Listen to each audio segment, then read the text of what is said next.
how to connect to the internet in your Windows 11 laptop.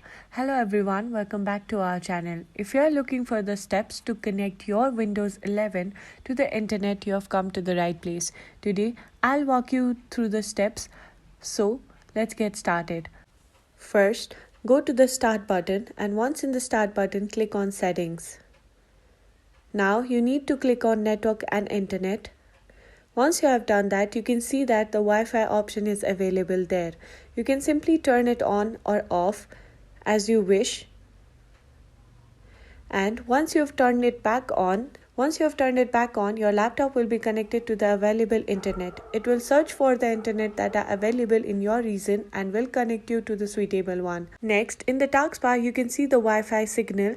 Simply click on it and from here you can simply disconnect or reconnect the Wi-Fi and it will connect you to the available internet around you. And that's it. It's that simple.